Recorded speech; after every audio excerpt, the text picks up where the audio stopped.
And we're live. And we are live. Man, oh man. Hell of a day. A lot of things going on. A lot of news. I know everybody's been. It's just like the fun don't stop, does it? The fun doesn't stop. The fun don't quit. But we're here for it. This is a crazy time to be alive, and I've been having discussions all day and all over Twitter X, which is a profound place to go. If I do say so myself. Um, I think it's a fantastic place to go if you're a conservative. You want to have real conversations online. Fantastic place to go. You can find me there. If you don't already know, now you know that Black Rant is on X at Black Rant 4. Yeah, unfortunately, I couldn't get the same name across all platforms, which is unfortunate, but I'm glad to be here. I'm glad to see everybody here, and I'm glad to be participating. If you guys have seen the latest, Trump attended the National Association of Black Journalists today. Yeah, Trump went out there and he did his thing. At first, I was like, man, can y'all hear me? Okay, I just want to make sure y'all can hear me. I I got my old setup here. I'm just trying to figure it out, man. Just trying to figure it out, Doug. But give me a shout out. Let me know where you're from. Let me know where you're checking in from. I know that there's people all over the United States, all over these beautiful United States, US of A. And if you're a patriot, if you love this country, if you love what it was founded on, if you love the principles and everything that we believe in and stand for, then I'm right there with you. Black Rant for Liberty, that is the original name, because that's all I'm about, man.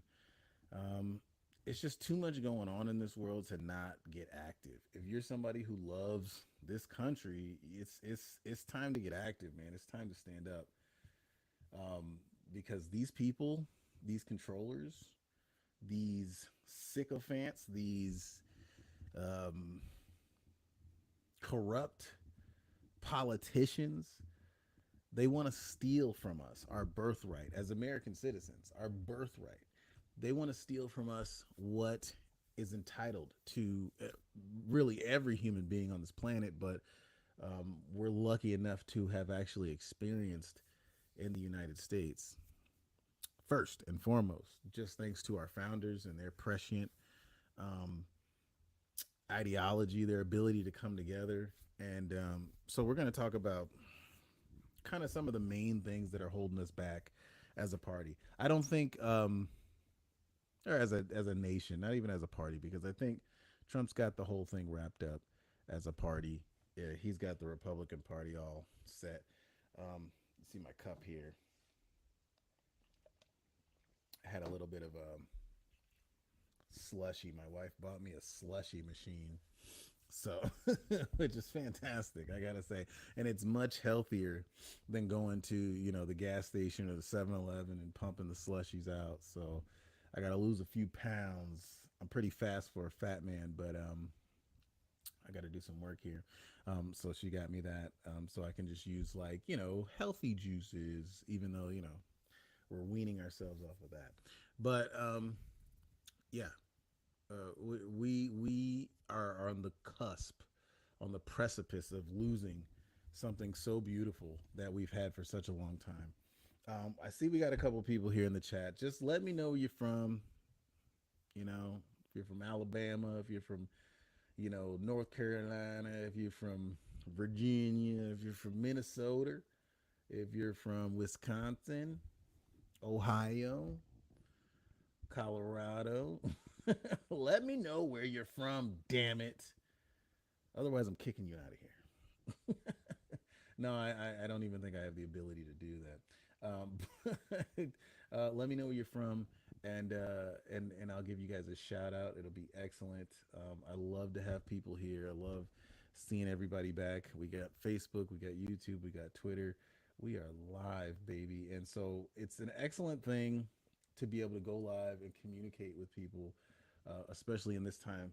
I actually think that we're at risk of losing that ability because the only thing stopping Kamala Harris presidency is the interwebs, is the internet, right? Is the ability to communicate, is for people to see each other, talk to each other, um, hear what's going on, and so on and so forth. So, 1 second.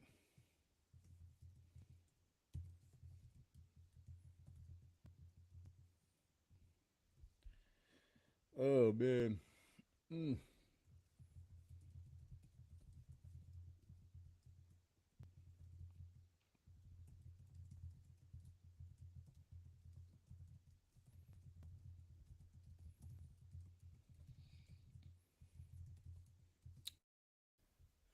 Whew. Mm. Oh man. I just realized why my I just realized why my thing is not isn't working on YouTube because all my videos are unlisted. Amazing. All right. Isn't that funny? Um,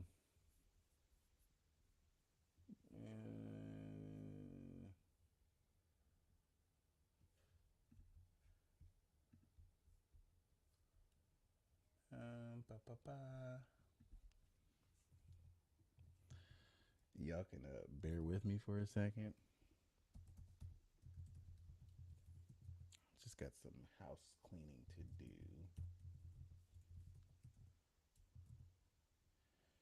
Um,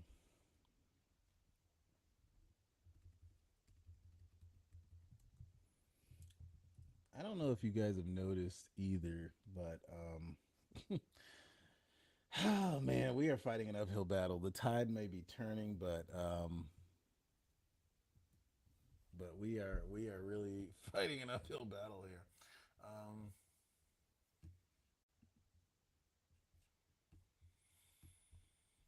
I know that we used to live in a country where it wasn't a crime, it wasn't a shame to really be proud to be an American. It wasn't there was nothing wrong with believing that we were good, believing that it was okay, believing that we were, you know, there was nothing wrong with it.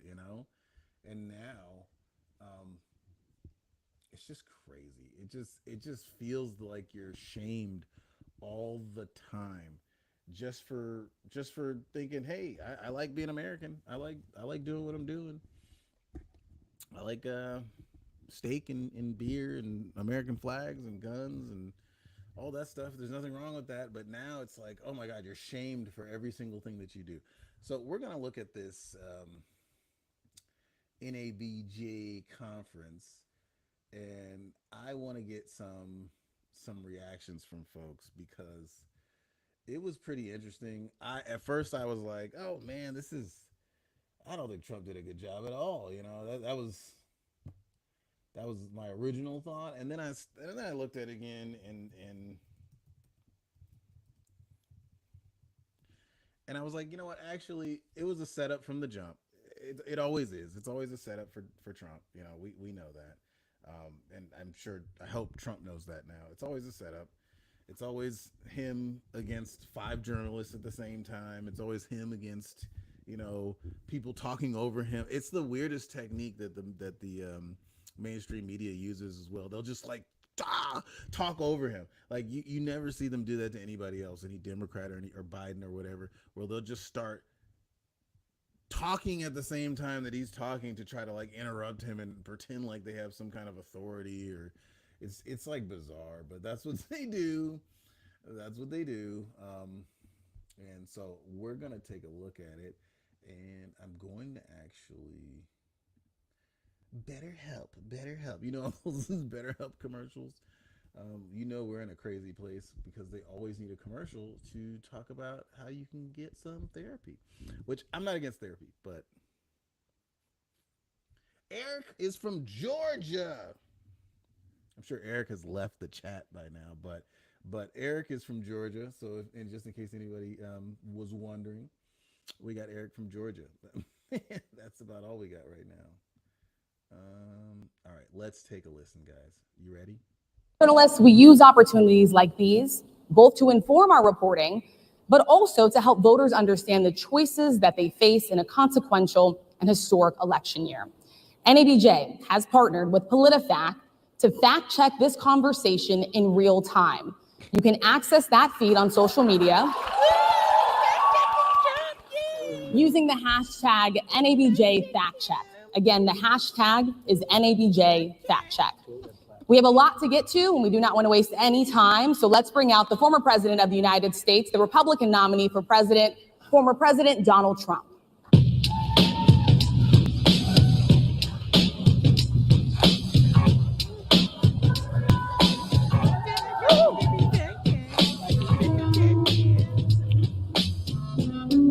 Nobody wanted to be that guy.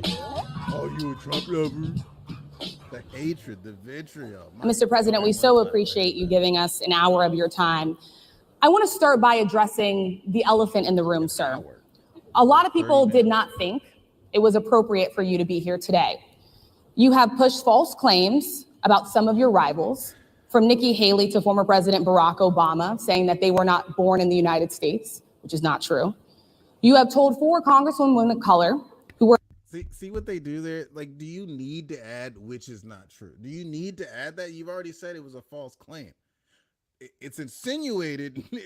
It's kind of like understood that when you say something is a false claim, it's not true. So why do you like they just like it's like the weirdest level of henpecking and like it's like weird, man, how they do that. It's like I don't know. It's like when you have like a really like it's like Karen stuff. It's like Karen stuff. They're doing Karen type stuff. All right, anyway. Who were American citizens to go back to where they came from. You have used words like animal and rabid to describe Black district attorneys. You've attacked Black journalists, calling them a loser, saying the questions that they ask are, quote, stupid. You're characterizing them as Black whatevers. He's not attacking them because they're Black. They happen to be Black.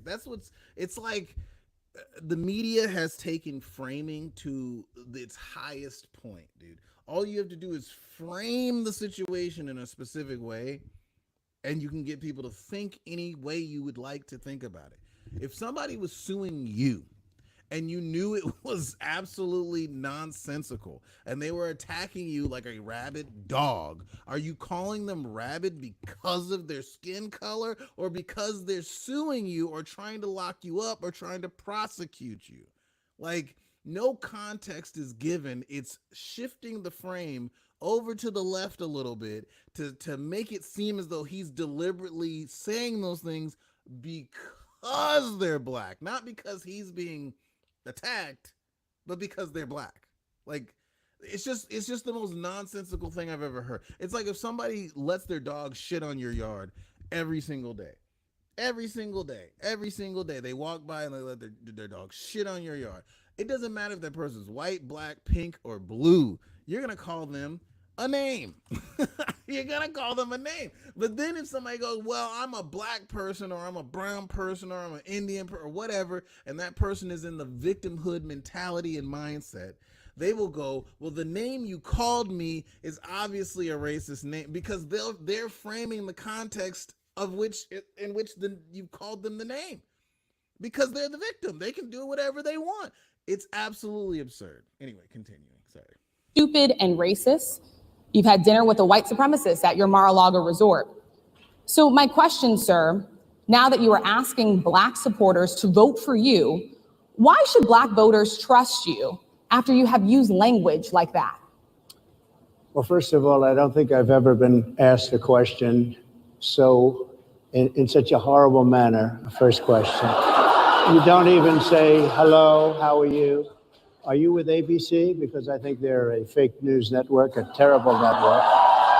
And I think it's disgraceful that I came here in good spirit. I love the black population of this country. I've done so much for the black population of this country, including employment, including opportunity zones with Senator Tim Scott of South Carolina, which is one of the greatest programs ever for black workers and black entrepreneurs. I've done so much, and and I say this, historically black colleges and universities were out of money. They were stone cold broke, and I saved them, and I gave them long-term financing, and nobody else was doing it. I think it's a very rude introduction. I don't know exactly. I wonder who that is in the background clapping, if that's like somebody from Trump's team or something. Exactly why you would do something like that. And let me go a step further. I was invited here, and I was told my opponent, whether it was Biden or Kamala, I was told my opponent was going to be here. It turned out my opponent isn't here. You invited me under false pretense. And then you said, you can't do it with Zoom. Well, where's Zoom? She's going to do it with Zoom, and she's not coming. And then you were half an hour late, just so we understand. I have too much respect for you to be late. They couldn't get their equipment working, or something Mr. was President, wrong. I would love if you can answer the question on your rhetoric and why you I have believe that answered the black voters question. should trust you with another I 4 have years. been the best president for the black population since Abraham Lincoln. That's my answer. Better than President Johnson, who signed the Voting Rights Act? And for you to start off a question and answer period, especially when you're 35 minutes late, because you couldn't. Okay, first of all, I know that this I know this lady didn't say President Johnson. President Johnson was a better president for black people. You mean the guy who, the Great Society, the guy who said this is going to have them niggers voting Democrat for the next 200? That guy who literally used the N-word? We're not even talking about what Al Sharpton's dumbass said today. He said Trump basically went in there and said everything but the N-word at the NABJ conference. No, he didn't.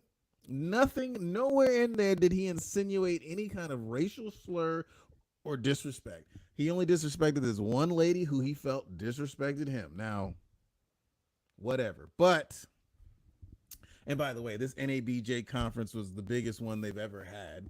Trump just wherever Trump goes, money is just generated. It's just created. So whatever. Continue. Couldn't get your equipment to work in such a hostile manner. I think it's a disgrace. Let me just ask a follow-up, sir, and then we'll move on to other questions here.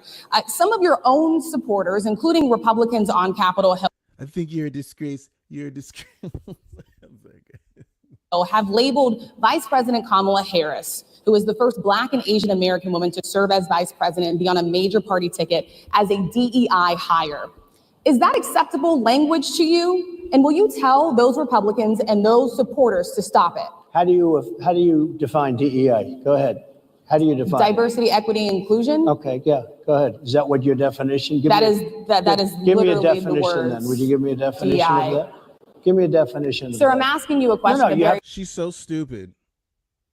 She's so stupid. DEI is not the definition of that. It is an acronym. DEI stands for diversity, equity, inclusion. What does that mean? She's so dumb.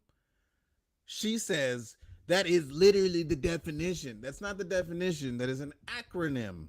What does the acronym mean?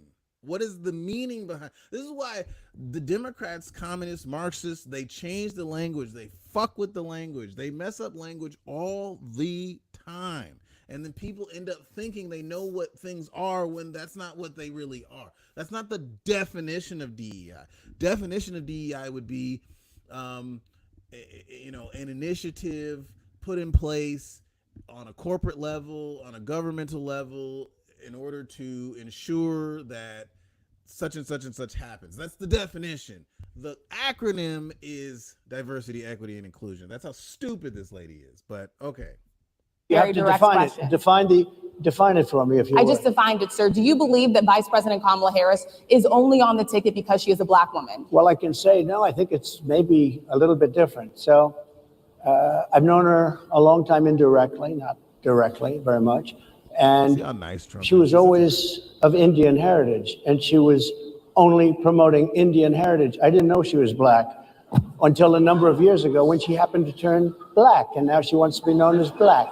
So I don't know, is she Indian or is she black? She has always But you know identified what? as a black woman. I She went to a respect either historically black one. college. I respect either one, but she obviously doesn't, because she was Indian all the way, and then all of a sudden she made a turn and she became a black person. Just to be clear, sir, do And you I believe think, that I think she is somebody should look into that too when you ask continue in a very hostile, nasty tone. It's a direct question, sir. Do you believe that Vice President Kamala Harris is a DEI hire, as some I really Republicans have don't said? know. I mean, I really I don't. don't know why these media journalists, hit people, hit men, hit women, think that they're like I'm a hard-nosed, I'm a hard-nosed journalist because I'm being stern and firm with Trump. Listen, I've seen people, be firm with Trump because he does like to control the conversation. I understand that.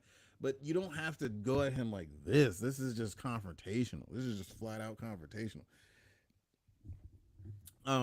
Why these people think this is like a good look for them? Most people who end up doing this, for some reason, their careers just go down. They don't go up. They don't become more famous or anything. But these people are so short-sighted. They think, I'm going to make my name on this. I'm going to be the one.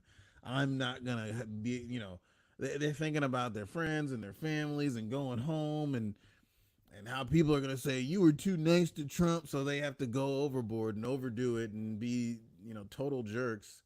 And not even like, what's the point of the man being there if you're just going to, listen, they know. People in media are smart enough to know this is a presidential candidate, bro. You can make or break somebody's campaign based upon the answers that they give, based upon the questions that you ask, based upon how flustered they can become. Trump is an expert. He's been in the media for 30 plus years. He's not going to stumble because of her. But they know this. They understand this. So why even engage or participate in that kind of behavior when you could do so much to make yourself look better instead of focusing on making Trump look bad? It's like their whole initiative, their intention is just so bizarre to me. Anyway. No, could be. There are some, and there are plenty. I know this lady right over there, Harris, is a fantastic person who just interviewed me at length. And we had a great interview, I think, and I heard you got very good ratings on that. Well, you told me it was the longest one of your life, so we had a good discussion. Look, I want to talk about why you're here today. I mean, it is not lost on us how divided we are as a country. And as you were coming today, we really got to see that we are divided along the lines of race, along the lines of gender. And there is this question of, in this moment where we are, MeUndies is my go-to site for underwear. They're so soft and comfortable that it made me question why I even bothered with leather braids in the first place. I prefer the bold. why come here? What is your message today? My message is to stop people from invading our country that are taking, frankly, a lot of problems with it. But one of the big problems, and a lot of the journalists in this room I know and I have great respect for, a lot of the journalists in this room are black. I will tell you that coming from the border are millions and millions of people that happen to be taking black jobs. You had the best. What exactly is a black job, sir? A black job is anybody that has a job. That's what it is. Anybody that has a job. All right. And Mr. President, they're taking the employment away from black people. They're coming in, they're invading. It's an invasion of millions of people, probably 15, 16, 17 million people. I have a feeling it's much more than that. And everybody's been seeing what's happened. The first group of people, the black population, is affected most by that. And Kamala is allowing it to happen. She's the border czar. She's the worst border czar in the history of the world. There's never been a border czar like this. She's never even essentially been. She said she was there once, but not the right part of the border.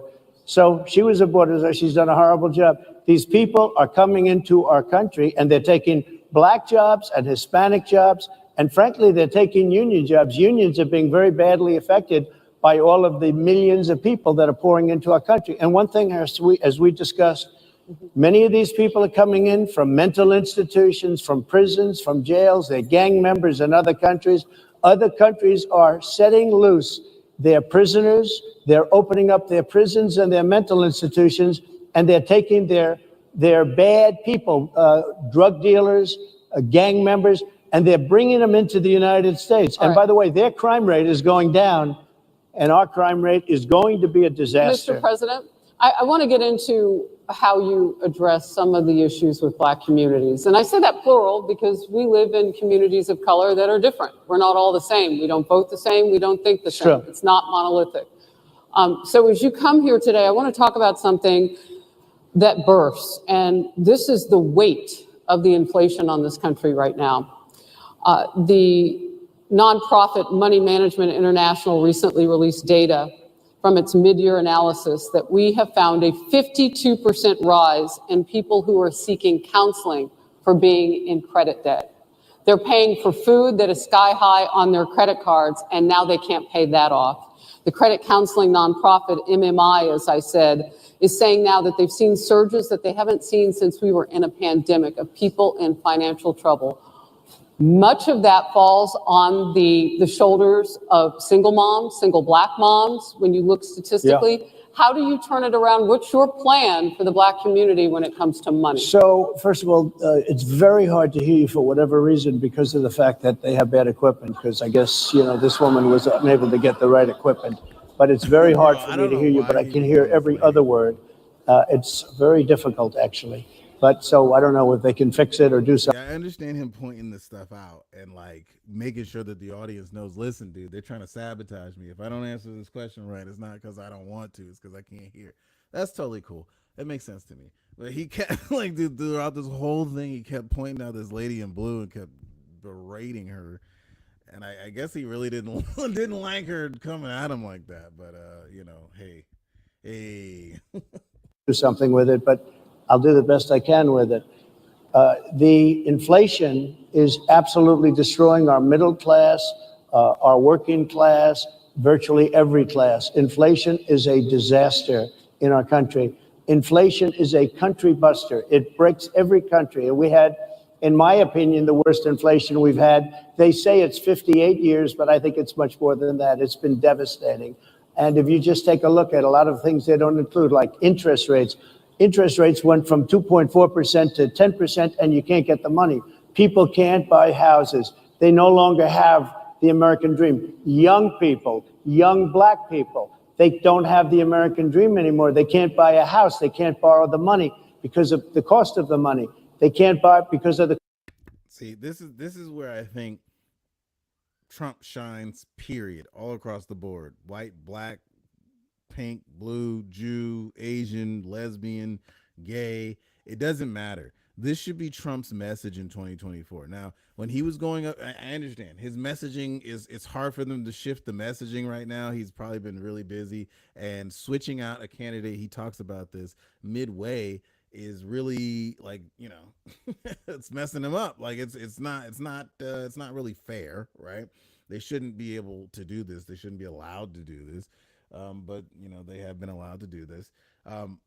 Trump's messaging should, from this point forward, be consistently about money, the economy, and fixing the economy, and talking to people only about that, dude. The border thing is going to fall on deaf ears because all the Democrats and they're pivoting, they're switching. He can mention it. I think it's not bad to say, hey, listen, but they have to change the way in which they talk about it. It has to go from this incompetence thing to where is the goods for the American people? That's where it has to be. It's like you're letting everybody in and you're letting them on all the benefits and all the welfare, but people sitting here today in America have to apply for welfare. They have to wait 6, 7, 8 months to be seen at the VA. Things like that. So Trump has to talk about this and this alone, because I'm a result of Trump's policies. I was able to buy a house, and I wouldn't be able to buy a house in this economy now. It'd be impossible for me. I can do it now.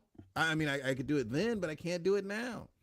So that should be Trump's message. His whole message from this point on, from now until November, should be the economy, the economy, the economy. It should be, we're not sending money overseas before the American people get the money. We're not sending jobs overseas until the American people get the jobs. We're not going to give away our land, our territory, our water, our food, nothing until the American people are taken care of first. Every single person in America needs to be taken care of first. We are the saviors of the world. We have been for 70 years. Sure, great, phenomenal. We've been hit with a tremendous blow after blow after blow after blow. We're on our knee right now. We're on one knee right now. We got to catch our breath before we can come back and be that shining city on the hill. We will be again, but we have got to take our time, collect ourselves, get ourselves together, because when you're knocked out, when you're woozy, when you're dizzy, when you've been punched on the jaw,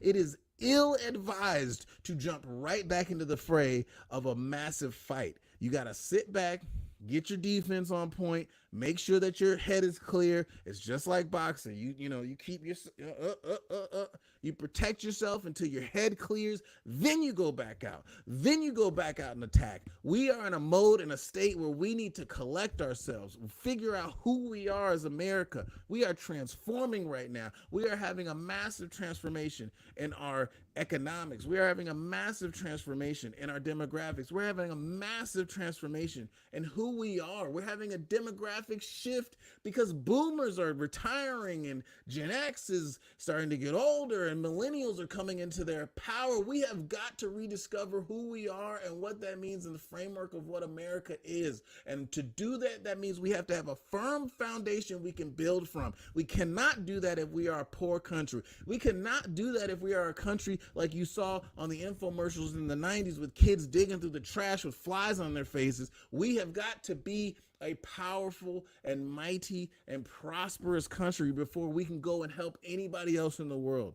And that's got to be Trump's message. I want to help everybody, but I want to start with America first. That should be his message, because they've twisted and distorted his message to be this, well, America first means whites first. It's like, oh my God. Oh my God. That is not what he's saying. That's not what he means. Okay. And so he's got to polish this message. He's got to get better at this message. Anyway, we're moving on. The cost of housing, because of the cost to build it, because of inflation.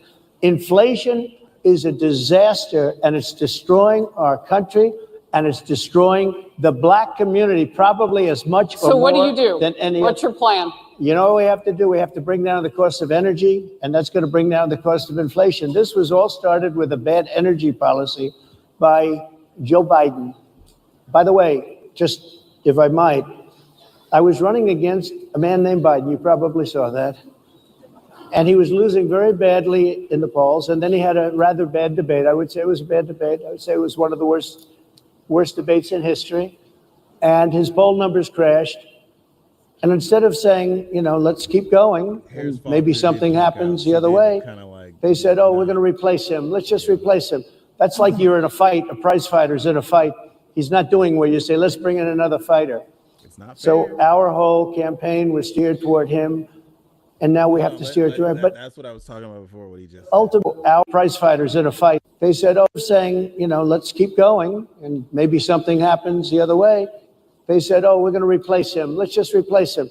That's like you're in a fight, a prize fighter's in a fight. He's not doing well. You say, let's bring in another fighter. So our whole campaign. That would be the most unfair thing in the world, dude. It's like if fighting, dude, you could die in the boxing ring. You could die. So if you're like tired and you're not fighting somebody as tired as you are, you're fighting somebody who comes in fresh, they could kill you, man. That's crazy. Anyway, it's a good analogy. Was steered toward him, and now we have to steer toward him. But ultimately, it's the same, because they have bad policy. They have policies of open borders, unbelievable open borders, horrible energy policies.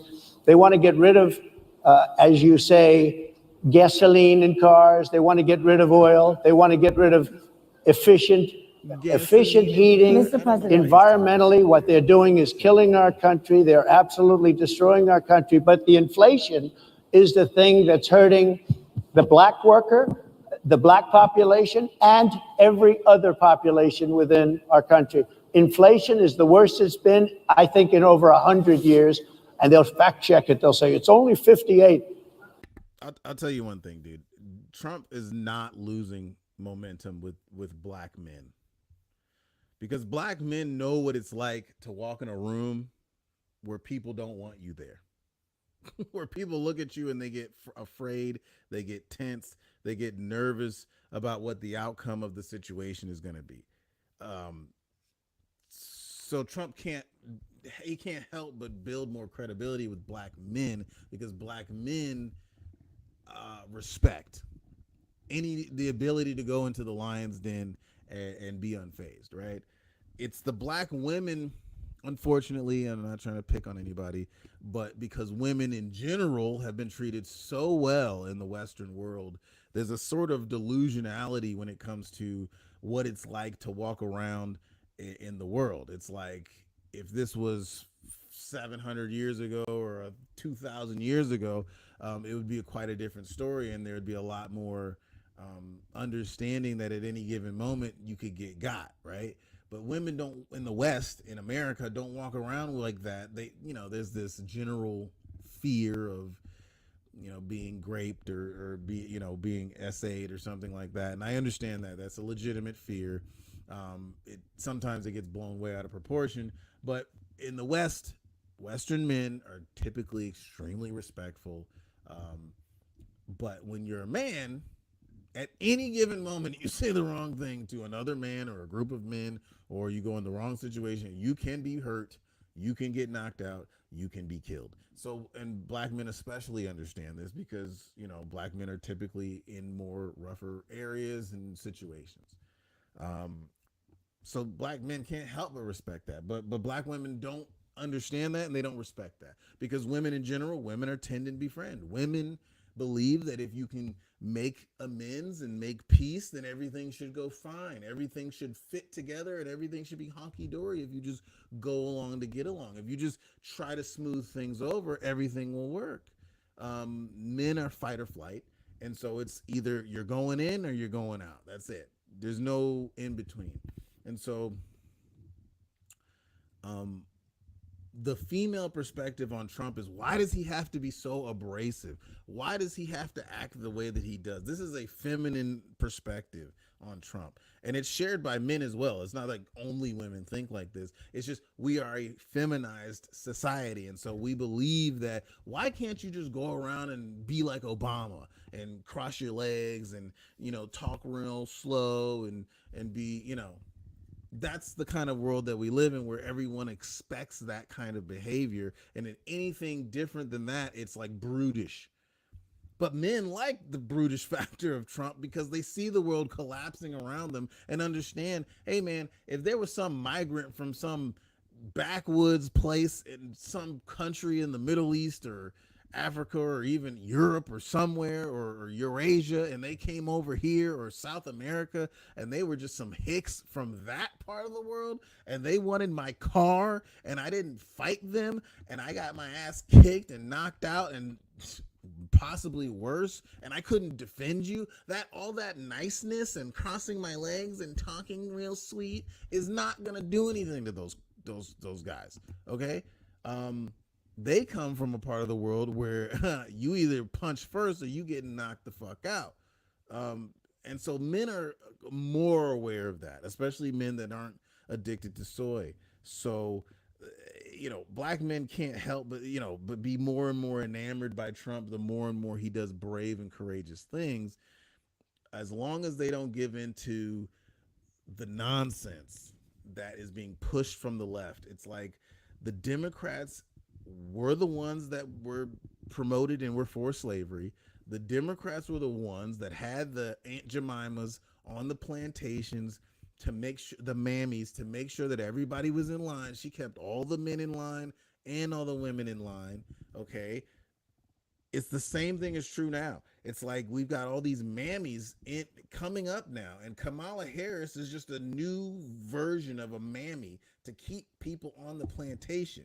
Joy Reid, she goes, oh, you're gonna be weird and people are gonna not talk to you, and trying to put this social pressure on people.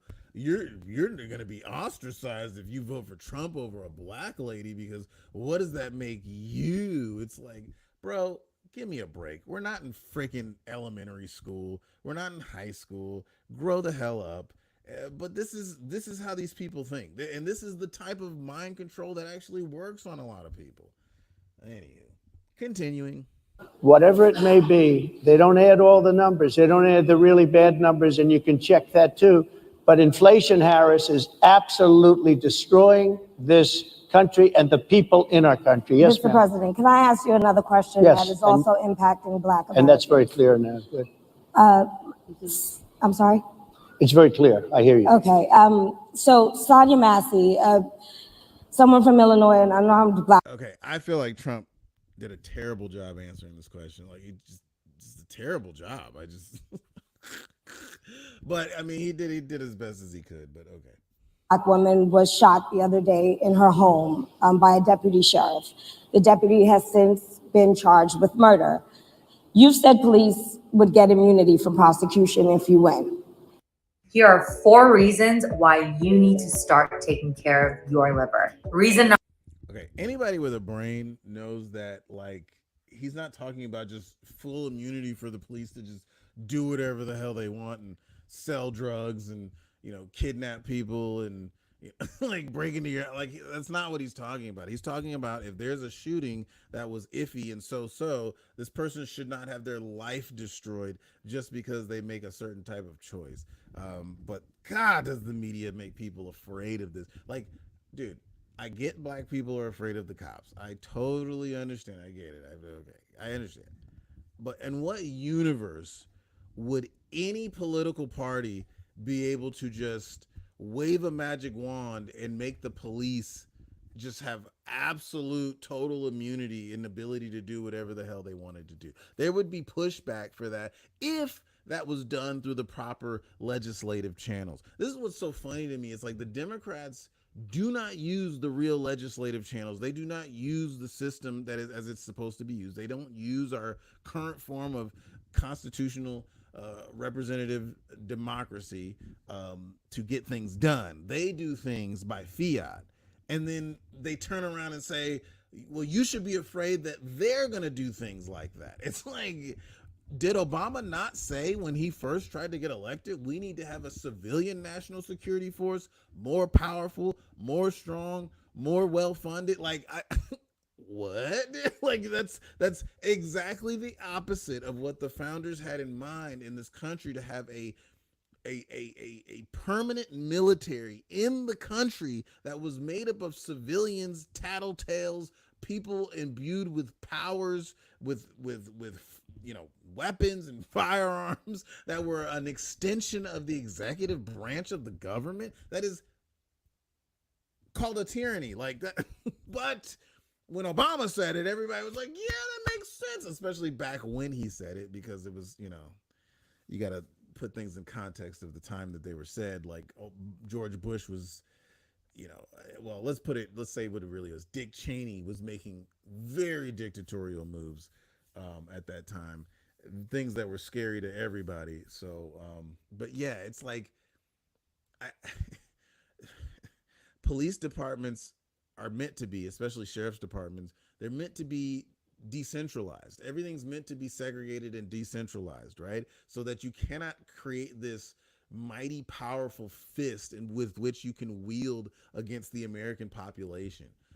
But in the Obama era and in the Bush Jr. era, they started to do these things that started to bring these police departments together, which also ultimately led to them being weakened, right? Which is what we're seeing now. The whole defund the police movement was possible because you've put police departments in a position where now they're getting funding through federal grants if they do specific things. That's how they always get you on the teat, bro. The Marxists and the communists in a high-powered, well-funded government will just use the power of the government to get everybody addicted to the power of the government. But eventually it runs out. And when it runs out, they're just hoping by the time the music stops, they're the ones with the power. And so that's why they just spin into oblivion. So what I'm saying is, with the police departments, not sheriff's departments, but police departments, they give all these federal grants and this federal funding and have all this money that comes in. So for new cars and new belts and new vehicles and new firearms and this and that and training and which is why they have all this I was gonna say DEI training, but it's not DEI training. Why they have all this sensitivity training in all these places, which does enable more DEI. It enables people to move up through the ranks into these cushy positions where they're the chief, but they didn't actually do anything. They just spent a few years there, and they have a master's degree, and they know about psychology a little bit and inner city communities. And then they go up and they rise to the ranks. They're the chief and the deputy and whatever. And because of all this federal funding, they start capturing these police departments and making them basically inept. So that's why it's like when you go to major cities that are falling apart, the police response time is less and less and less and less and less. It's like without that pushback from the local government, the federal government starts capturing these police departments. I remember it was a huge thing. And then the federal government does this terrorist training, and they teach the police departments who the terrorists are, which is you, the gun owner, not, a gang member or, a cartel member. No, they don't go after those guys. No, they leave that to Homeland Security and the feds and all that. We're too scared of them. No. We go after the regular average citizen going 5 miles over the speed limit. And so this is what happens with Marxism. This is how communism works. They just get people slowly addicted to the money. Just, we can't do it without the budget this year. We can't do. And then this is where you end up. You end up with poorly trained, poorly funded police, because at the end of the day, now the Marxists change their minds and say, well, the police were way too well funded. Who needs a tank? Who needs to, have all this SWAT gear? That's what's causing all the problems now. That's why all these black men are being hunted and being killed. We need to defund them. That sounds like I was talking to one of my friends, man, and he's a smart guy, man. He's a really smart guy, but he bought into the media bull crap as well. And he said, well, how are you going to punish these police departments other than taking their funding? I'm like, there's 100 different ways you can punish the police departments or correct their behavior without stealing their funding, dude. If anything, it's like, who would want to do a highly dangerous job and get paid pennies for? Like that, that'll teach them, that'll show them. It's like the job is dangerous and stressful as it is. No, you don't want to reward people with more money, but what you do is, if you see a problem in the way people are trained, or you see a cultural difference, you create a bridge there. You train people on how to deal with the people in that neighborhood. Dude, the military has better training on cultural sensitivity when they go to Afghanistan or when they go to Iraq and knock door to door. Those people who are translators and who are trained the civil affairs, they have better training than our police do in our own cities, in inner cities in America. That's why that lady Sonia, who just got shot, there was obviously a cultural miscommunication, because this lady was not even planning on doing anything to him. She didn't say she was going to throw boiling hot water on him. And the guy just said, you better not do that. Pulled out the gun. She said, I'm sorry. And he shot her. So,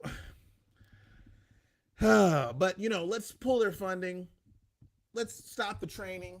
Let's cease all that, so that we turn these cops who are already on the verge of being corrupt into even more corrupt people. So they have to go and sell the drugs that they seized so that they can pay the mortgage on their house, so that they can go run prostitution rings and make sure that they, don't get busted. It's like, that's how you create corruption in the police force, by sucking away the very safety net that makes the job a job that you want to do.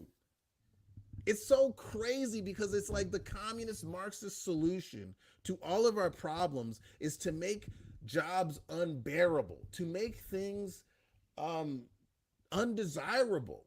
and they because they talk to the people who don't do the jobs, like, oh, well, the medical system is flawed, so we need to change it and do this and the other. So we're going to make the job completely unbearable for doctors so that all the doctors quit. And now you got to deal with a bunch of untrained nurses that have only gone to school for 4 or 6 years. I mean, some nurses are highly trained, but most of them have only gone to school for 2 or 4, sometimes maybe 6 years. Okay? They are not trained in surgeries or your average nurses. But this is who you have now. You have a bunch of people, a bunch of females who've, gone to a 4-year university and they only wanted to work 3 days a week, but now they have to work 5, 6, 7 days a week or whatever. They're overworked, they're stressed. They have to take on the workload that would usually go to a doctor, but now it goes to a board of people. They've just ruined the entire system everywhere they go because they do it in the name of equity. Everybody has to have an equal outcome. Well, it's easy to give people an equal outcome when it's shit. When the outcome is shit, it's not hard. If you go to a restaurant and all they serve is mush, well, that's an easy restaurant to run because I can just cook something and just blend it in a blender and send it out to you. All the same ingredients, all the same shit. Why would you go to that restaurant? Why should someone like that officer have immunity, in your opinion? Immunity?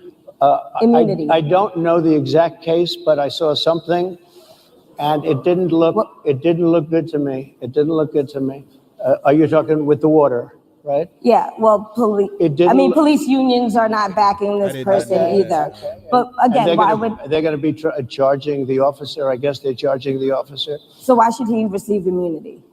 Well, he might not. I mean, it depends. It depends on what happens. I'm talking about people that are much different cases than that. We need murdered this lady will get immunity. When the hell?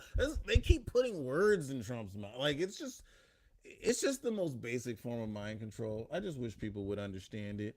People to protect ourselves. And by the way, in Chicago, as an example, a few weeks ago, July 4th weekend, they had 117 shootings and 17 deaths. Nobody wants that. Nobody wants that. We need to have our police officers have the respect and dignity back.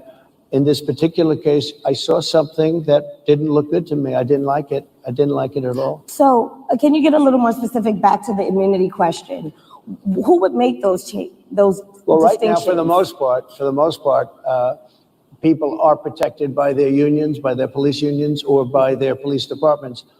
But I'm saying if I felt, or if a group of people would feel that somebody was being unfairly prosecuted because the person did a good job maybe with crime or made a mistake, an innocent mistake. There's a big difference between being a bad person and making an innocent mistake. But if somebody made an innocent mistake, I would want to help that person. What would those exceptions be? What would determine you go after mistake? Somebody and it's a very close call and it's very dangerous, and they have the policeman's life and woman is a very difficult thing because sometimes you have less than a second to make a life and death decision, and sometimes very bad decisions are made.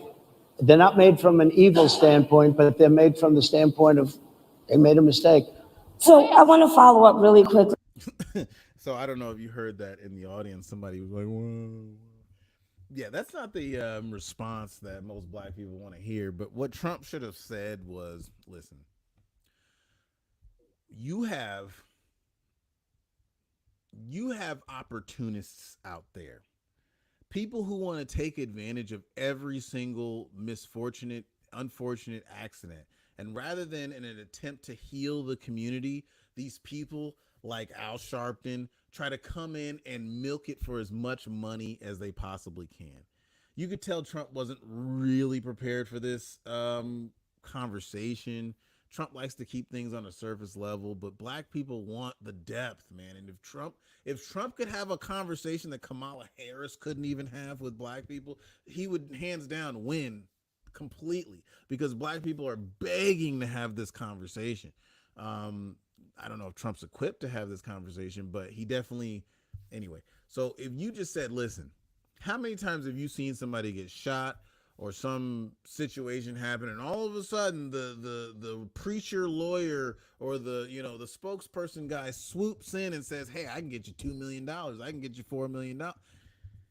If you sue, or if they have the ability to sue police officers in every single circumstance of a wrongdoing, you are going to bankrupt a police department or bankrupt the police union. You're going to bankrupt your town or whatever, whoever has the treasury, whoever has the bonds or whatever that will pay for lawsuits. If every time that happens, you will bankrupt policing in this country. And if you do that, why would anyone want to be a police officer, number one?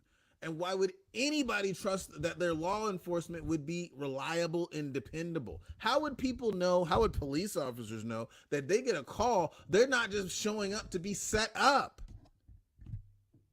They show up and somebody's deliberately being belligerent so that the cop uses excessive force and they get it on tape, and the cop now is sued, and somebody now makes a fortune and can move into a mansion. Oh man, my wife's hair is all over my... That's what Trump is. That's what he means by immunity, but he's not explaining it very well. He's not explaining it very well. That's what frustrates the hell out of me when it comes to Trump, because people who are intelligent and know the way the world works and don't just, live off of pure emotion like like some people do, understand that that's what he's saying. He's like, you can't have people constantly creating a George Floyd situation or some kind of chop Seattle type situation just because one person who's probably extremely insignificant gets shot. Yes, it's unfortunate. Yes, it's always sad, but are we going to tear our country apart because one schizophrenic, drug-addled person dies because of bad police behavior? No. And it's nonsensical to think that that should happen. It's a media push and it's a media lie. These people who get up there in their fancy suits and act like they have some kind of morality wouldn't lift a single finger to help George Floyd if they were driving past and saw him on the side of the road. These people would just keep on moving and say, criminal. I guarantee you none of those women on the stage would have stopped and said, get your knee off his neck. None of them. But yet they go, oh my God, how dare you not care about my people and my struggle. It's so stupid. This false morality, this false ethical nature that the media of all people have. I said this earlier today, and it's just crazy. It just totally disgusts me, dude. How the media will for 10 years call you the worst things on the planet, right? I remember when Serena Williams and Venus Williams more in particular, in the late 90s were coming out. People were calling them monkeys. The fans, people in the stands, people were calling them monkeys. People were calling them all types of derogatory names, racist slurs. They were really doing this. This isn't like me making this up. I'm not just, whatever. Racism does exist. It's real, okay? I'm not crying about it, but it's real. And then the media fueled that flame by saying, are they really good enough? Are they really competent? Do they really have what it takes? Like, who gives a shit that they're putting in the work, putting in the hours, winning competitions? No, there was constantly are they actually that good narrative going on? Always. Now, the media, oh my God, Venus and Serena Williams, they're the most glorious people on the planet. Oh my God, they can do no wrong. They're just absolutely fabulous. The media gets paid whether you win or whether you lose. And they like to get paid when you lose because it's a quicker payoff. They can't control you when you keep winning all the time because you gain more power, you gain more stock. But the media, if you're a flash in the pan, oh my God, like the Cash Me Outside girl, the Hawk Tuah girl, the media loves people like that because they can make money off of you. They can grab your attention by doing stories on those people for 2, 3, 4 weeks, 6 weeks, 2 months, whatever. And as soon as they're done, now they can write 2 months more worth of stories on how you fell from grace and how you're bad. And oh my God, if they discover that you were a drug addict as well or overdosed and died, then they'll put out 3 documentaries on you. The media is the enemy of the people. They craft a story so that they can make money, so that they can hold the narrative. It has nothing to do with truth, honesty, morality, or ethics. It's a bunch of nonsense, and it drives me crazy. So these questions that they pose to Trump as though he must have the answers to what should happen with this cop who did something wrong. It's just, listen, I know Trump doesn't speak good, right? He's not very good at, like, you know, but I just cannot stand and it's not specifically what these ladies are saying, but there's a general concept and idea that we must attack Trump because he's a liar, because he lies. And it's not true. He's not lying all the time, dude. He doesn't really lie most of the time. Does he say things that are hyperbolic? Yeah, sure. Would you call that a lie? No, because it's deliberately hyperbolic. When somebody speaks like that, they're not like expecting you to totally believe what they're saying. It's a hyperbolic way of speaking. Like, I am the greatest speaker ever. Like, I don't expect you to fact check that, but the media will do that, and then they fact check those things, and then they totally disregard the extremely factual and true things that Trump says. Like, it's like hilarious. But they'll pinpoint one thing about what he said. No, that's not true. There are not illegal immigrants coming in through Florida. They're not coming in through there. So he lied. It's like, what? But what Trump actually said is, oh, you know, they're flying them in on jets or whatever like that. They'll just skew everything. And it's so frustrating because I've said this before. What if you have common sense?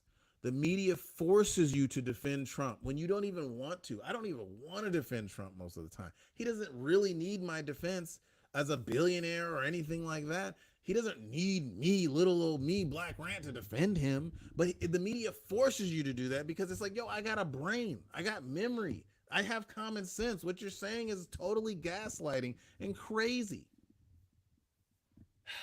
Anyway. Quickly, you know, I find it interesting because you do talk about reining in prosecutors, especially when it comes to prosecutors that are prosecuting you. Why doesn't that skepticism apply to law enforcement?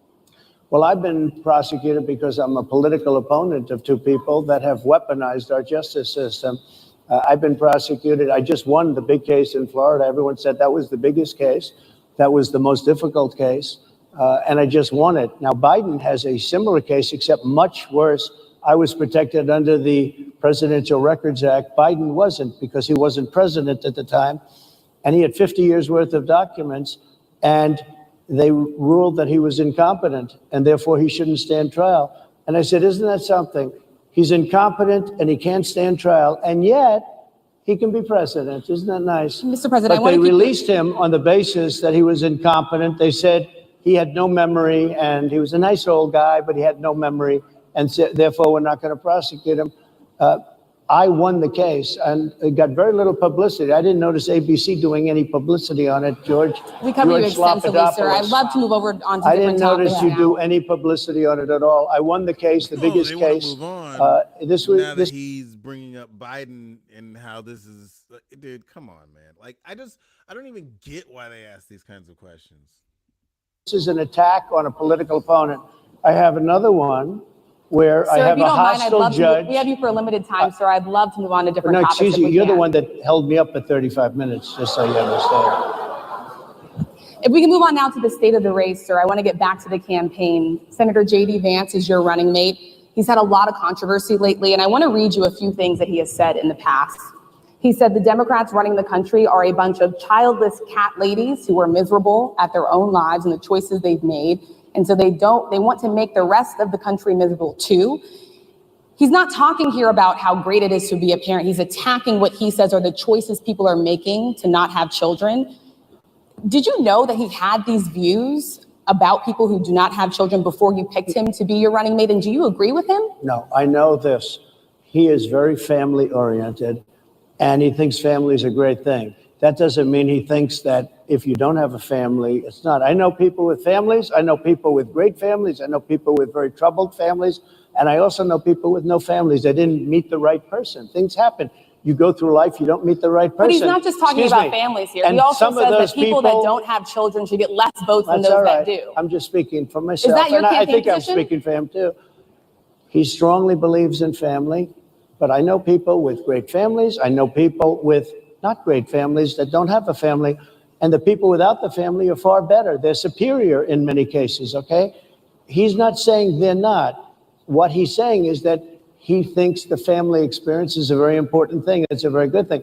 But that doesn't mean that if you grow up and you grow older and you don't meet somebody that would be wonderful to meet and would have been good, that that's a bad thing. He's not saying that. My interpretation, you'll have to ask him actually, but my interpretation is he's strongly family oriented, but that doesn't mean if you don't have a family, there's something wrong with it. Just one last point and then we'll move on. Just one of the bedrock principles of American life is one person, one vote.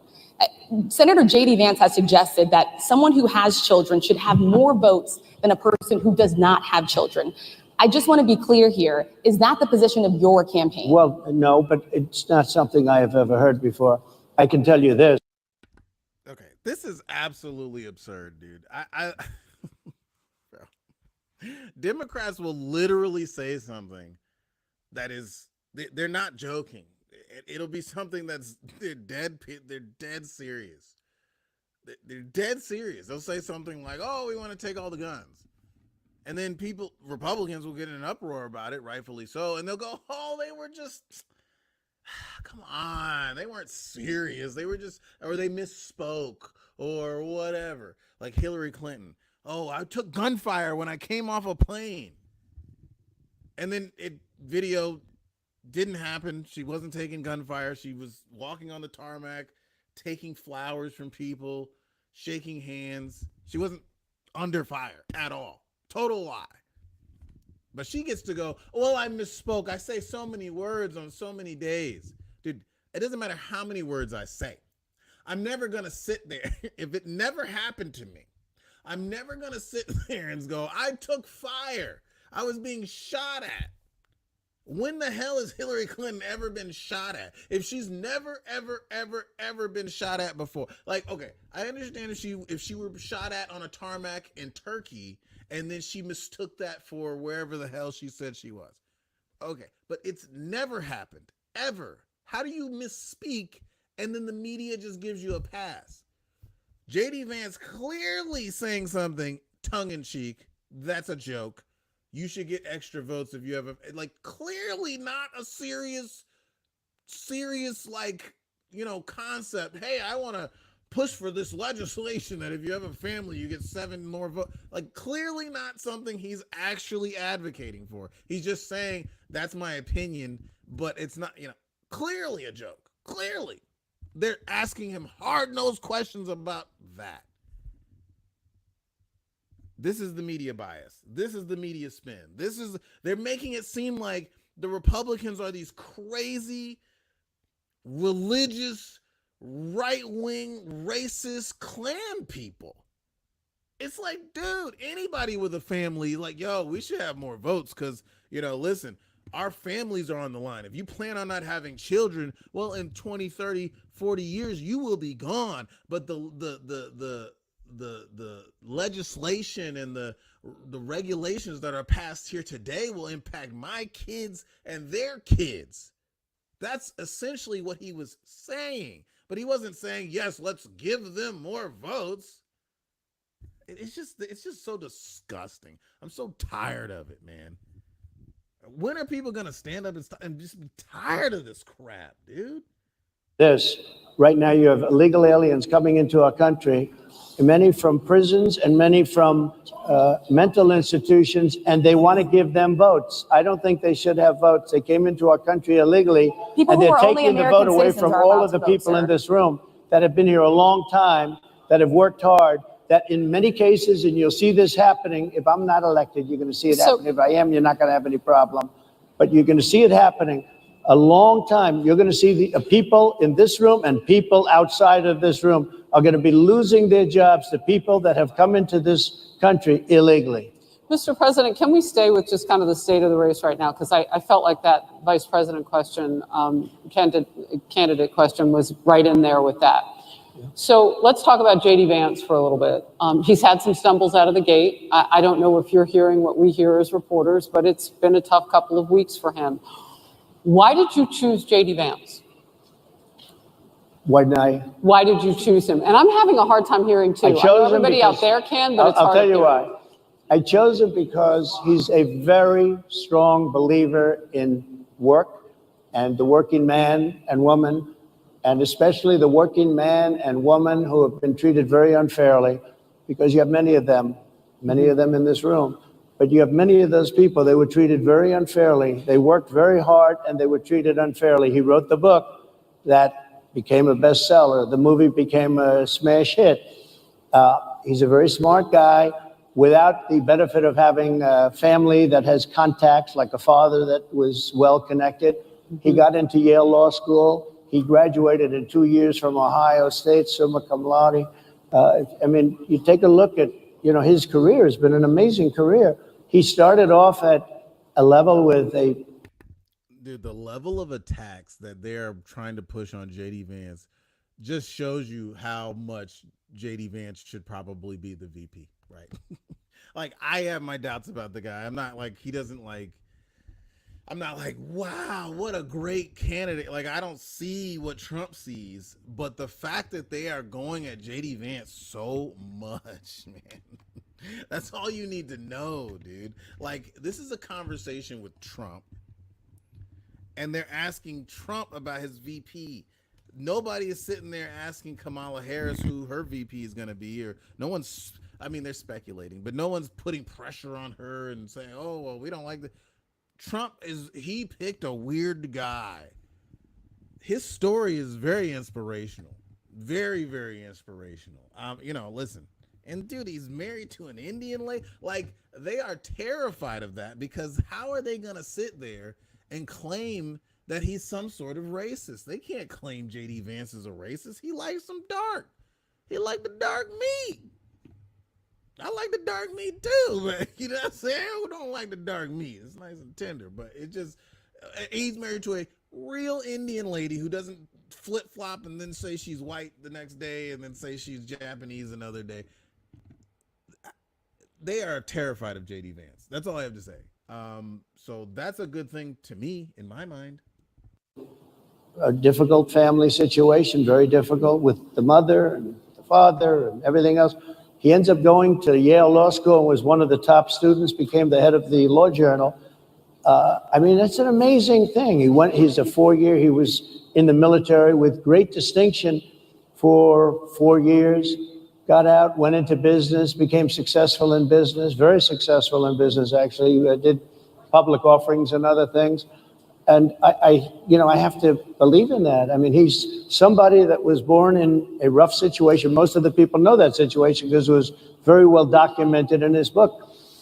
And I have a lot of respect for somebody that can get into Yale and become one of the best students in Yale, that meets a young woman at Yale who was also outstanding, and they get married, they have a beautiful family, but he had he's made himself an amazing life. He then goes to Ohio, lives in Ohio, and he had my endorsement. That helped. But he wins the Senate. He becomes a United States Senator. So he's a United States Senator. So Harris, like I respect you for your success, I respect people for their success. The reason I asked the question is because the last time you and I sat and talked was the day that you were shot.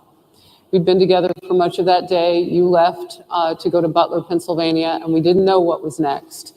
Yeah. And two I'm days sorry. after that, I cannot understand your microphone. I know so it is muffled. really hard for me I to mean, it's understand just, you too. I can understand you perfectly. Because Whoa. she's closer. I can understand you. I'm happy to hear that, sir. But I can't Really happy to hear understand, that. Harris, I have a few more questions. because of the distance, and the mics are really in lousy shape, but I cannot understand Are you So, asking a question? what you're saying. Go so ahead. what I wanted to say was the last time we spoke, you said some words that were prophetic because I asked you who you wanted to choose for vice president. Yeah. And you said normally it really wouldn't matter what they would bring, you choose somebody that you think has a future, that sort of thing. But you said these words 3.5 hours before an attempted assassination on your life. You told me that bad things happen, Harris, and that's why this decision is important this time. Bad things happen. You said it twice. When you look at JD Vance, is he ready on day one? Does he what? Ready on day one, if he has to be. I've always had great respect for him, and for the other candidates too. But I will say this, and I think this is well documented. Historically, the vice president, in terms of the election, does not have any impact. I mean, virtually no impact. You have 2 or 3 days where there's a lot of commotion as to who, like you're having it on the Democrat side, who it's going to be. And then that dies down, and it's all about the presidential pick. Virtually never has it mattered. Maybe Lyndon Johnson mattered for different reasons of what we're talking about, not for vote reasons, but for political reasons, other political reasons. But historically, the choice of a vice president makes no difference. You're voting for the president, and you can have a vice president who's outstanding in every way, and I think JD is. I think that all of them would have been, but you're not voting that way. You're voting for the president. You're voting for me. If you like me, I'm going to win. If you don't like me, I'm not going to win. I'm going to get my JD Vance question in. How JD Vance? I'm going to get my JD Vance Sure. question The in. man who's To a your threat to point and democracy. to Rachel's point, he, has a Vote for me, I'll win. Don't like me, don't vote for me, I won't win. Like, okay. What a tyrant. lot of opinions about childless women like myself or divorced people like yourself. Do you think, well, I mean, my But point at is least here. it was said in a friendly manner. My point is, do you think the Republican Party is getting a little bit too judgy about people's lives when you think about abortion or when you think about what JD Vance is saying? I don't think, look, I think that the Democrat Party is really the one that has the problem. I think they're radical on abortion because they're allowing abortion in the 9th month.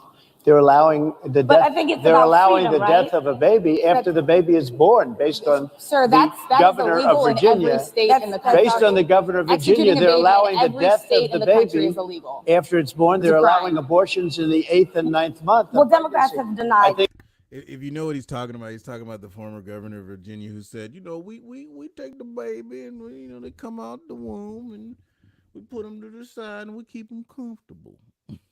We keep them comfortable. We make sure they're comfortable. And then, the doctors come over and they do their thing and make sure they're comfortable. The mother doesn't want the baby. After they come out, we keep them comfortable. That's what this creepy dude said. Thank God he's no longer governor. I think they're right. And I think the Republican Party is actually much less. I think I've made them much less radical, perhaps. But the Republican Party, what we're doing is bringing it back to the states where everybody wanted it. Democrats, Republicans, liberals, conservative, everybody wanted abortion brought back. They didn't want Roe v. Wade in the federal government. They wanted it, everybody. But the wanted majority it of back. Americans oppose Excuse Roe me. v. Wade being They overturned. don't Multiple know polls have about showed that, this. sir. Right now, they're voting. It brought it back to the states. Now, I happen to believe in the 3 exceptions. Ronald Reagan believed with rape, incest, life of the mother. I do. I think most people do. I think most Republicans do also. But if you take a look, right now they're doing, it's an amazing thing. Out of the federal government, it's in states, and people are voting. And I will say, Ohio is, let's call it a more liberal version, has been approved. Kansas, the same thing, a little bit surprising to a lot of people. But the people are now voting. And it's taking this issue that's been going on for 52 years and has torn our country apart and it's giving it to the people to vote on, and they're voting. And many states have already voted. Others are in the process of voting, and it's bringing it back to the people and a vote of the people. And it's not at all radical. And again, you have to follow your heart. I happen to believe in the three exceptions. Most people believe in the three exceptions. Most Republicans believe in the exceptions. But they don't want to see an abortion in the 9th month or the 8th month. Almost everybody agrees to that. And they certainly don't want to see, in the case of the governor of Virginia, the former governor, I might add, who said, we set the baby aside and then we decide what to do. Meaning, what do? We execute the baby. That's a radical, horrible position. And some people want that. I don't want it. Most people don't. Thank you. Can I just pivot really quickly to another question about, you brought up health, Harris. You're an active man. We see you golfing all the time. But if you win, you'll still be president at 82, which is older than Biden is right now. You hear she said that? You're an active man. He got that riz, bro. Trump got that riz. But not mentally. Look, mentally. Here's the question. He's shot. But at 82, which is older than Biden is right now. But not mentally. Look, mentally. Here's the question. He's shot. But most people. Would you consider? Most people. I know many people in their 80s and their 90s that are in great shape. Some of our greatest leaders. You look at throughout the world history, the greatest leaders, some of the greatest leaders in the world were in their 80s. But here's the question. Would you consider stepping down if you felt that your health was declining? Or would you? Oh, absolutely. And who would? I think I'd know. How would you make that decision? I think I'd know. Look, if I came onto a stage like this and I got treated so rudely as this woman treated Oh my me, goodness. and I'm fine with it because she was very rude, sir. Very rude. That wasn't a question. She didn't ask me a question. She gave a statement. That wasn't a question. I repeated your statement, sir, actually. You said you would. You would. Oh, make that absolutely. decision If I to step thought down. that I was failing in some way, I want people to be sharp. I'll go a step further. I want anybody running for president to take an aptitude test, to take a cognitive test. I think it's a great idea. And I took 2 of them and I aced them. Well, I took 2 of them. But let me ask you. Yeah. I would like to have people running for president. And I don't mean because they're 75 or 85. I think anybody running, I'd like to do it. People say it's not constitutional. I would like to have something passed where you can do it. I think we should know. I mean, I've watched what's happened in the last couple of years under this gentleman, and our country is a mess. We have inflation. We have the millions of people falling in. We have Afghanistan, which was the worst, most embarrassing moment in the history of our country. What he has done to our country, and her too, what they've done to our country, she has been a horrible vice president. She's considered the worst vice president in the history of our country. Don't mean to interrupt you, but would you consider taking the cognitive test? Mr. President. I would love to and do make it public? Well, I've already taken 2 of them, but I'll do it again. Mr. President, how do you intend to? I suggested, Harris, that let's take one. I said, Joe and I will go and take a cognitive test. Now, I'd do it with her too. I would do it with her also. You know what? She failed her law exam. She didn't pass her law exam, so maybe she wouldn't pass the cognitive test. Mr. President, Are you saying she wouldn't pass? Just to be clear, I'm just giving you the facts. to be clear, you don't think I'm yours. just how do you giving you the intend facts. She and didn't look, pass her bar exam, and she didn't think she would pass it, and she didn't think she was going to ever pass it. And I don't know what happened. Maybe she passed it. She did pass it. There's a man over here. I think he must work. Mr. President, I would love to ask you about January 6th. You called yourself the candidate of law and order. Yeah. When Time Magazine asked you if you would consider pardoning all the rioters, you said, yes, absolutely. Sure. You called them patriots. 140 police officers were assaulted that day. Their injuries included broken bones. At least one officer lost an eye. One had 2 cracked ribs, 2 smashed spinal discs. Another had a stroke. Were the people who assaulted those 140 officers, including those I just mentioned, patriots who deserve pardons? Well, let me bring it back to modern day. Like about 5 days ago, we had an attack on the Capitol, a horrible attack on the Capitol. You saw the people that were protesting and spraying these incredible monuments, bells, lions, all these magnificent limestone and granite with red paint, red spray paint, that will never actually come off, especially on the limestone. It will never, I'm a builder, I know about this stuff. It'll never, you'll see it in 100 years from now. They viciously attacked our government. They fought with police. They fought with them much more openly than I saw on January 6th.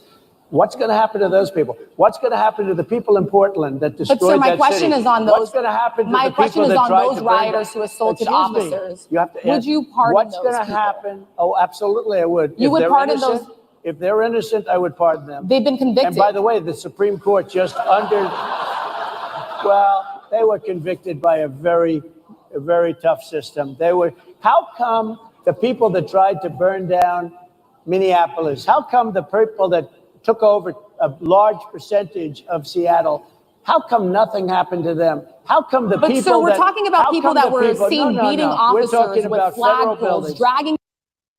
See, this is what's frustrating. This is when Trump could have brought up, how about Kamala Harris being involved with that organization that bailed out all those people in Minnesota that burned a Target to the ground or lit the streets on fire or fought police officers there. She bailed them out. She bailed them out. She helped pay to bail them out. She's supposed to be the prosecutor. She's supposed to be the law and order person. There were 1 million people in Washington, D.C. on January 6th. You should have seen the crowds. They were tremendous. That level of crowd control, I could have said, go and eat ice cream and, sing Kumbaya, and you still would have had 100, 1,000 people go be violent. That level of people, that size of crowd cannot be contained unless you have a serious presence, a serious force of presence, a strength and sign of force, the National Guard or whatever they needed. That would have been my answer, but Trump didn't answer it that way. He went tit for tat with a lady because he loves doing that, because he's a Gemini, so he likes to argue. But it's like when he does that, he makes himself look unpresidential because he likes to do it. He likes to do it for some reason. But that would have been my answer. I would have been like, listen, remember back in 2020, even before January 6th, we're talking probably 6 or 7 months before January 6th. And all those riots were happening in Minneapolis, and people were burning down Targets and auto zones. And you remember that? Should those people have been prosecuted and gone to jail? They actually destroyed property. People actually got killed. Well, of course. Okay, so why did Kamala Harris help bail them out? Why? I mean, he's probably holding back that answer for the debate, but yeah, that would have been my response. Dragging them down the stairs. They're on video. Have you seen that video, sir? Oh, really? Well, you would pardon those rioters? They shot a young lady in the face who was protesting. They shot her in the face. Nobody died that day. You do know that. But people died in Seattle. Nobody died, but people died in Minneapolis. People died in Minneapolis. And nothing happens, and nobody ever talks, and nothing happens to those people. But you went after the J6 people with a vengeance. And I'll tell you what about the cops that were, and I'm all for the police, as you know, but what about the police that are ushering everybody into the Capitol? Go in. What about that? Look, nothing is perfect in life, but you have people from Minneapolis, you have people just from 5 days ago in Washington, D.C., they were having fistfights and fighting with the police. They were spraying and destroying. They were desecrating our monuments in Washington, D.C. 5 days ago, and nothing happened to them. And you can't have two systems of justice. That's why they went after me as a political opponent, because they felt they couldn't win without doing that. And we're going to win our cases, and we're going to be vindicated. But I have to spend a lot of time on that and money. That's what they want. After the election, they won't care. Although in my case, I think they probably will, because the hatred is pretty deep. But I'll tell you, they went after me as a political opponent. That's never happened in our country before. And it sets a terrible, terrible precedent. What do you do on day one if you win? What's your first thing? What do? I close the border, And I do two things because I can do a lot of things simultaneously. I close the border. We don't want people coming. We want people to come in, Harris, but they have to be vetted. They have to be checked. They have to come in legally. We want Legal, people. I want yeah. people to come into our country, but they have to be vetted. They have to be checked. So when you say, what do? That, and I drill, baby, drill. I bring energy way down. I bring interest rates down. I bring inflation way down so people can buy bacon again, so people can buy a ham sandwich again, so that people can go to a restaurant and afford it. Because right now, people can't buy food. Your grocery bills are up 40, 50, 60%, right? She's agreeing to me. Oh, she's agreeing. Thank you. I like you very much. Mr. President, I think we are. But it's true. Your grocery bills are up. And then they're mandating that you buy an all-electric car. You know, Elon Musk endorsed me, and he's a friend of mine. He's a good guy. He's a smart guy. But I'm against everybody having an electric car, okay? I'm very much against that. You have to be able to, if you want a hybrid or if you want a gasoline-propelled car. But, you know, we have more liquid gold, gasoline, oil, under our feet than any other country. More than Saudi Arabia, more than Russia, more than any other country. I want to use it. I want to use what we have. I want to bring down prices, bring down costs, and I also have to stop the invasion. And remember, they're taking your jobs. These people coming in are taking your jobs. Project Mr. President, 2025. I think we have to leave it there by the Okay. Trump team. All right. So leave it. That is the last word. Thank you so much, I Mr. wish Trump, you for would coming today and joining us. Well, thank you very much. They've been telling us. Thank you. Thank you, everybody, very much. Great Thank honor. you, Mr. President. Thank you. NABJ will email about details regarding the conversation with. Okay, so we've seen it. We've been there, done that. We've seen the Trump NABJ appearance speech thingy-mabobber. I don't know, man. Looking at it a second time, I actually feel like he actually did do a pretty good job. At first I was like, oh man. I'm around black people all the time, man. And I know how black people are. I know how they respond. I know how they do things. I'm around white folks too. I'm I probably have one of the most balanced social networks out there, man. I love people of all different types, and I respect people of all different types. You ain't never gonna find me out there looking like, Officer Tatum, sucking up to only white people, and then not, I'm never gonna do that. I'm gonna give everybody their fair share, their fair shake. We're gonna do what needs to be done. We're gonna tell the truth. That's who we are. That's how we operate. And so, but my initial reaction to this was, well, he didn't do such a great job. But now that I look at it again a second take, I'm like, you know what? He actually fared pretty well, and that's all that was real. That's all that really mattered. He didn't get eaten alive. He didn't do any of that stuff. But those two ladies who were up there were definitely going with the Democrat talking points. They were definitely. You so sick of hearing about Project 2025. Me too, brother. Me too. I am tired of it all. But we're going to keep talking about this stuff. I'm going to take a quick break, and then we will come back, and we will be here. We're going to try to be here almost every evening until the election. We've got our things set up. We are ready to go. Thank you guys for joining. We will talk soon because there's more things that we got to cover. There's the Tucker Carlson interview that he had with Mike Lee, Senator Mike Lee, the one that he also had with Jack Posobiec. I think those are worth watching and going over and talking about, especially the one with Jack Posobiec, because, man, that was informative. Man, that was really good. And if people haven't looked at it and checked it out, they definitely should take a look, take a listen, take a gander. I love doing this. I love talking to you guys. I love giving my political opinion.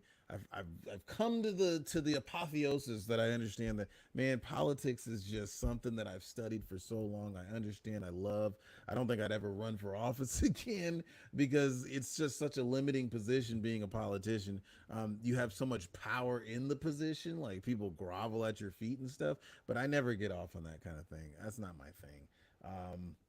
you make a lot of connections and stuff, but it's just not my thing. I don't like being sucked up to. I just like being able to give my opinion and offer my help and aid and assistance in any way in which I can, to the freedom and the protection of our republic. So we will continue. We will go forward. We will talk more about these issues, these topics. But I'm going to pray us out real quick so that we can close out the night in a godly manner. Heavenly Father, we thank you very much for giving us our life, our breath. Every day we wake up and we give thanks to you because we are allowed to wake up. We are allowed to see the light coming in through the veil that is this reality. We are able to see and perceive more and more with every single day. Thank you for giving us the discernment, the wisdom to understand what is good and what is evil, to understand what is right, what is just, and what is wrong. Thank you, Heavenly Father, for guiding our path. Thank you for helping us to dodge the bullets, literal and figurative, as we move forward into the most dangerous of times in this election cycle. Thank you for guiding us and putting your hand on this nation, blessing us, helping us to understand who we are. We are humble in your presence. We are lower than you, and we respect you. You are the creator. You are the Heavenly Father. You are the one that gives us life. You are the one that makes our blood course through our veins. You are the one that we worship and we adore, and we always seek to live up to and do as your son has done. We continue to bless you. We thank you and we love you. In Jesus' name we pray. Amen. Thank you guys very much. You have a good night and we will be back soon. Black Rant.